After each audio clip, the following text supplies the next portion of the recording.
everybody. Welcome to another edition of Packers Unscripted from Packers.com. I am Mike Spofford, joined, as always, by the one, the only, Weston Hodkiewicz. We're coming to you here from our studios at Lambeau Field to talk about the Packers 2024 schedule. Wes, the schedule is out.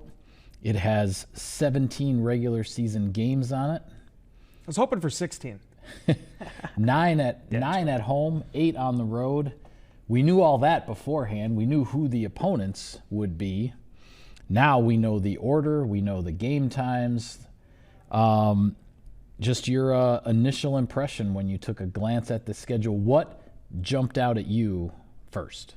Nothing, which is interesting because there were so many years where there'd be like an early bye week or some bizarre stretch of road games or, some things that just catch your eye. This was the most, as I wrote in our Insider Inbox column, the most straightforward schedule I think the Packers have had in all my years covering the team. To answer your question, truthfully, it is that primetime slate of games, 4 straight weeks of primetime games late in the season, including that Thursday night Thanksgiving game against the Miami Dolphins. But by and large, Mike, it was a very balanced schedule. The Packers got the bye week smack dab in the middle of the season. There's no week 4. For once. There's no week 4. There's no week 14, week 13, week 5. No, it's right there in week 10. Some pivotal games sandwiched around that, being able to host the Detroit Lions. You want to win that one going into the bye week. You and I will be talking about that leading into that game. For sure. And then on the other side of it, facing Caleb Williams for the first time, I believe, on that one. Yeah, because they'll get him in the finale at Lambeau. So, pretty straightforward schedule, and honestly, I think for the Green Bay Packers, especially with that start in Brazil, as normal as you could hope for. Yeah, absolutely. As you said, the bye week is in a normal spot for the first time in a long time. It's after 9 games and then 8 games beyond that, so that's as close to the middle as you're going to get with an odd number of regular season games. Couple other things that jumped out at me, and we'll talk a little bit more about the stretch of primetime games late in the year, which really is an anomaly. It's the one true quirky thing about this schedule, quite frankly. But the other thing too is, other than during that stretch of primetime games, late November and early December, the Packers don't have back-to-back road games. Nope. Except for when they have the Thursday night game at Detroit in early December, and then 10 days later they have another night game at Seattle. Otherwise, every time the Packers go on a road, they come back, you're not preparing to go right back on the road again for another game. I think that's something that could really benefit this team because, as you said, every year there seems to be a stretch where it's 4 road games in 5 weeks or something like that. Obviously this year, with the Packers having the extra home game, 9 home games versus 8 road games, and then one of the road games was already known as the trip to Brazil early in the season, and you kind of figured that the NFL would put a home game in week 2 after the Packers are coming back from that long flight, and that's exactly what happened.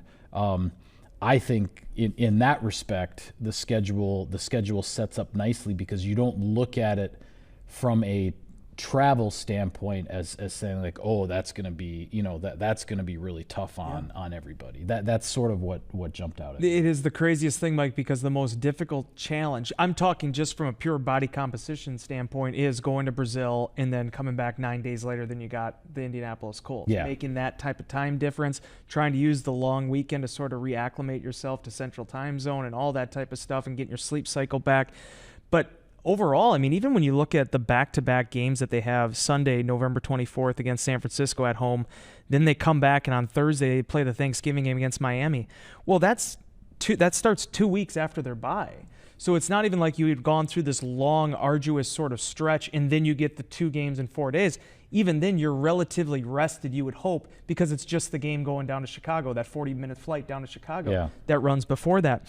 The part that I love, and again, you never know how these things are going to go, flex scheduling and everything that goes into that, but the season starts with 4 straight home games at noon Central start times. Indianapolis Colts, which, by the way, I love that matchup. Because it gives the Packers, Anthony Richardson coming back, hopefully healthy once again, and Jordan Love, 2 of the more recognizable young quarterbacks in this league, could be very exciting from that standpoint. Then you get the Minnesota You get the Minnesota Vikings, Aaron Jones coming back, and then you get the back-to-back games with Arizona and then the Houston Texans, which is a game that you pointed out, seeing the reigning NFL Offensive Rookie of the Year in C.J. Stroud. It's an exciting stretch to begin the season, and then on the back half of it, you have some big games with some huge implications, but in some ways it also lines up okay with the way the home slate sort of works itself out. Yeah, I think another thing that I like, because this doesn't always happen, is that the one time the Packers are on the short week with regard to the Thursday game, yep. Not only is the Thursday game at home, which is the Thanksgiving night against the Miami Dolphins, the Packers have another Thursday game the following week at Detroit, but obviously you're not on a short week there, right, because you're going Thursday to Thursday. But when you're on the short week, you have that game at home, so there isn't the travel involved. And the Sunday before, you're at home. So you're not coming back from a road game and then suddenly you're cramming in that short week where then you're playing on a Thursday. Now obviously that's a difficult that's a difficult two-step, so to speak. 2 games in 5 days, both at Lambeau, is nice. But San Francisco 49ers, the Sunday before Thanksgiving, which obviously is a rematch of the NFC divisional playoff from last year, and then the Miami Dolphins on Thanksgiving night. That's back-to-back playoff teams, yep, from 2023 that you're playing in a span of 5 days. I do need someone from the league to actually explain to me why the Packers keep getting matched against Miami for holiday games. Yeah, that is 2 really years ago, we played a Christmas that is strange. Game there. 2022 it was Christmas in Miami, and now this year it's Thanksgiving at Lambeau. As uncommon opponents go, that's pretty strange. I mean, I don't know about you. I don't think about the Green Bay Packers playing on Christmas in Miami, nor do I think of the Miami Dolphins being a Thanksgiving team. But be that as it is, this is the schedule that you have. And the very unique swing of Miami Dolphins football, and then basically a regular 7-day recovery stretch before you travel to Detroit and make that leap across Lake Michigan. Overall, again, even the back-to-back games, having the 10 days between the two of them before you go to Seattle, which is a big stretch. I mean, that's a big trip, but yeah, it's pretty laid out pretty good, Mike. It's pretty wild that way. The other thing that's interesting, and this is what I wrote about on our website with regard to the 4 consecutive night games. And again, just for the rundown, it starts Thanksgiving night with Miami at Lambeau, the following Thursday night at Detroit. Then after the little mini bye on the weekend, the following Sunday night, you're at Seattle. And then you come back with the 4th consecutive primetime game, Monday Night Football, which is the Packers' only appearance this season on Monday Night Football against New Orleans. Here's the thing, though. If that Week 18 game, which the way the NFL does things now, nothing is set in stone with regard to Week 18. Could be Saturday, could be Sunday. You don't know what time you're going to kick off. A lot of that stuff gets determined kind of at the last minute based on the playoff picture, obviously. But that Week 18 home game against the Bears, if the league decides to put that one in prime time, which you can't rule out, then 5 of the last 6 regular season games will be night games for Green Bay after having a stretch in the early part of the season where after the Packers come back from Brazil, they have 6 out of 7 noon Central Time kickoffs, which is the type of stretch that we haven't really seen in a long time around here either. To have a stretch of 7 games and only one of them is not a noon Central Time kick. From a work standpoint for us, we love that, right? Yeah, from a marriage standpoint, it's kind of nice. I remember 2 years ago, I think it was, the Packers had 1 noon home game. Yeah, that was it. That was it. Yeah. So to have 4 right off the bat, that's pretty cool. I will say this, too. I threw this in my news and notes. There's always something quirky about these schedules. I remember a couple of years ago, it was actually when I was still at the Press-Gazette, I wrote about how the Packers, because the Vikings wanted to open U.S. Bank Stadium against Green Bay ended up having back-to-back road games to start the season. That was the first time they'd done that in 93 years or something. Yeah. This particular schedule, very interesting note. For as often as the Green Bay Packers and Chicago Bears have played each other, this is the first time since 1932 and 33 that they've had back-to-back regular season finales against each other. And if you want to take it even further, it's the first time Green Bay has ever hosted the Chicago Bears in back-to-back regular season finales. Just wild when you think about how many different schedules, how many different combinations, how many machinations of this NFL, seasons have been created, that we're going to kind of see an opening first chapter here in a book that is pretty darn long. Yeah, and it's interesting too because in in sort of the recent Packers history, Packers-Bears finales in the regular season have ended up having a lot of significance. You look at obviously 2010 got the Packers in the playoffs, started them on the run. 2013 at Soldier Field was the division title on the line with Rodgers and Cobb both coming back from long injuries. Yep. And we all know the 4th and 8 from the 48. And then last year, the Packers had to win that game to get into the playoffs and launched what almost became a very extended playoff run. And might have been if not for letting that game in San Francisco just get away in the final 5 minutes. You and I last week we were talking about the Detroit game. I had to laugh because I was rewatching parts of that episode, or in our last one earlier this week, I should say. You were talking about, hey, maybe Detroit in the finale. I was like, hey, maybe week 2 versus Detroit. And they are going to play a primetime game, a Thursday night football game there on December 5th. But it was funny to me that, the two soothsayers over here we're all swinging at pitches we can't see, but it's still pretty funny that, well, maybe it'll be the finale. Well, maybe it'll be the beginning. Maybe it'll be both. It's actually neither. Yeah. So congratulations, Wes. I'll take care of a little bit of sponsor business here, Wes. Sirius XM NFL Radio delivers hard-hitting analysis and up-to-the-minute NFL news that true football fanatics need 24/7, 365. And at Cousin Subs, we have something for everyone, like our Wisconsin cheese curds, mac and cheese, golden fries, and creamy shakes, all paired with your favorite sub or sub in a bowl. Cousin Subs, 50-plus years of better. All right, we know about, the Brazil game, and we know the significance of the division games and all that. Is there a game on this schedule that, isn't really being talked about all that much or whatever, but that you think when the time comes, it's going to have maybe a bigger spotlight on it than we might predict at the moment? It's a really good question, Mike, because the one that when we did our instant reacts, pick a game out that really jumps off the page to you, I said Detroit, but it was for the exact opposite reason of what you're describing, because it was a team that's the defending NFC North champion that went to the NFC Championship game, came within a nail of getting to the Super Bowl, and you're going to host them the week before the bye week. So in terms of consequential games, I feel like that is the close of the first half of the season. That's right before halftime, trying to run the 2-minute drill here, right? Yeah. But the game, if you structure it under that construct, it probably is week 5 at the Los Angeles Rams, because that's where Green Bay, you would hope, can build up, like Mike McCarthy always used to talk about, that quarter pole, that first quarter of the season, build up some momentum and take on a team that I thought, Green Bay made the big run, and everybody was so excited about it. I thought that Green Bay's run during the final 6-7 weeks of the season, it sort of overshadowed everything the Rams were doing once Matthew Stafford got healthy. Right, yeah. The Rams had quite the rally there, too, at the end of the season. And again, if there wasn't for the 7th game, they would have been able to close out that last playoff spot. So for Green Bay to go off of that start, get some early momentum, hopefully, and then travel and play that first game out in Los Angeles against the Rams, I'm very interested.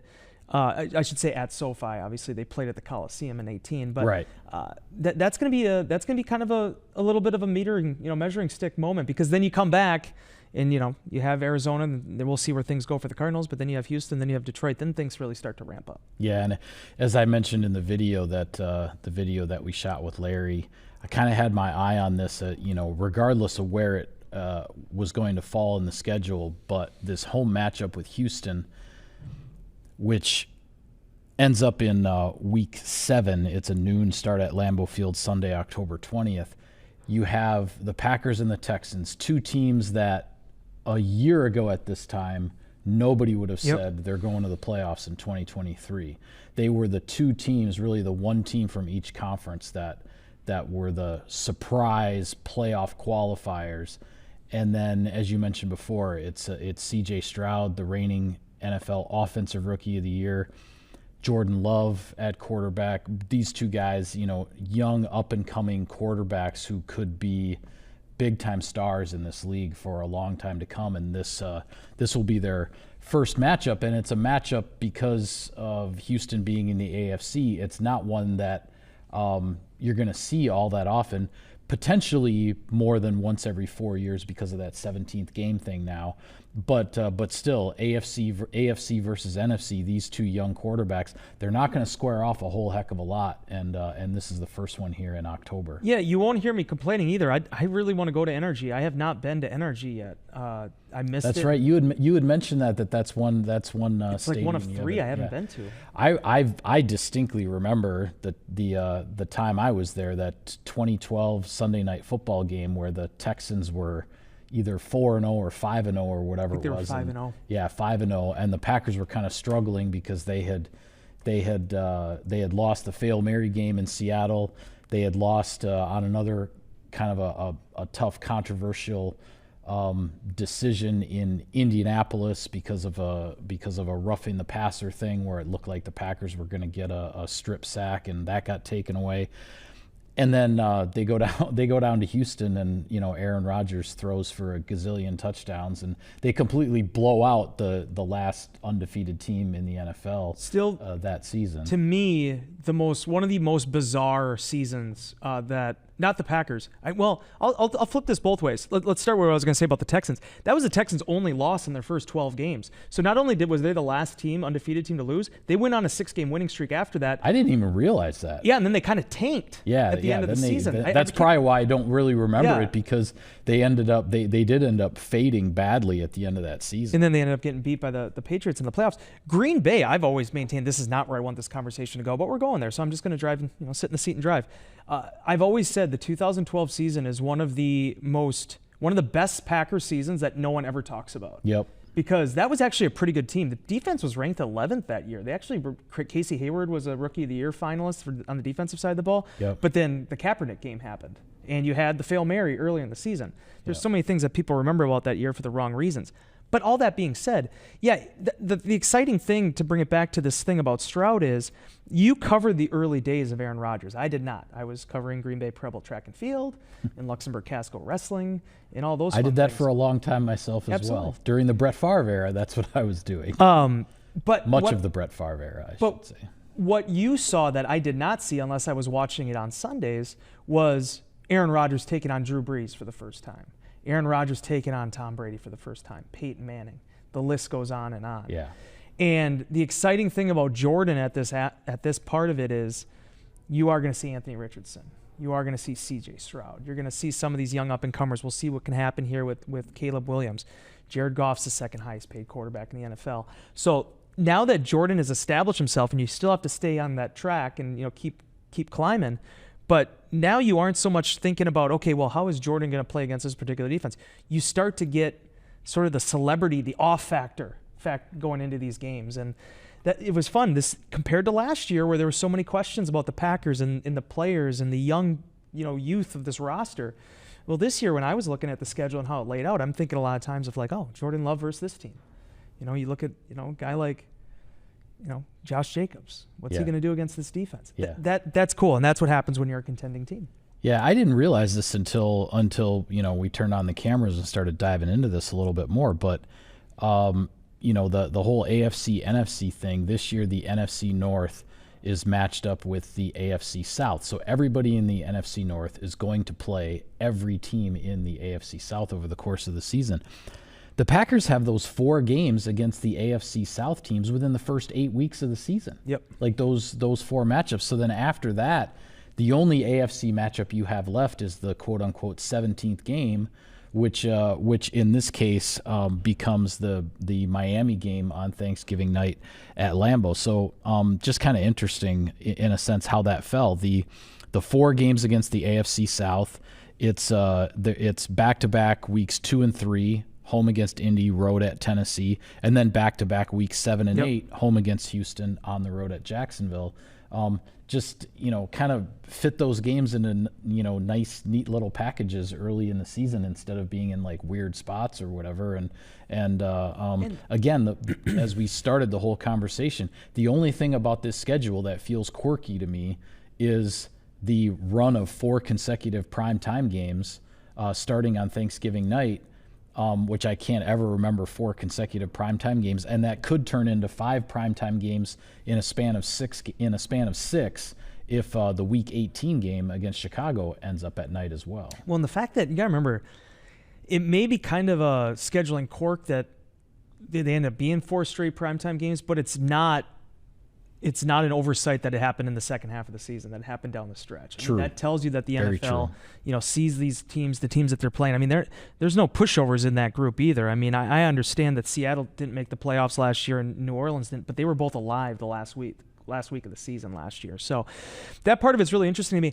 The other thing I always want to say, because so many people always bring this up in inbox that we talk about is, the strength of schedule. And I answered it this week. Like, why is the Packers schedule harder than the Lions? And again, that's all subjective. Yeah, I got that question a couple weeks ago, Yeah. and tried to explain, based on the matchups and how it works, how the Packers' strength of schedule based on records, the 2023 records of their opponents, the Packers' schedule is the 5th hardest in the NFL for 2024 as of right now. But the thing I always tell people is one season does not dictate the next. You can ask the 22 Packers that. Yeah, no with how question. that schedule ended up lining up.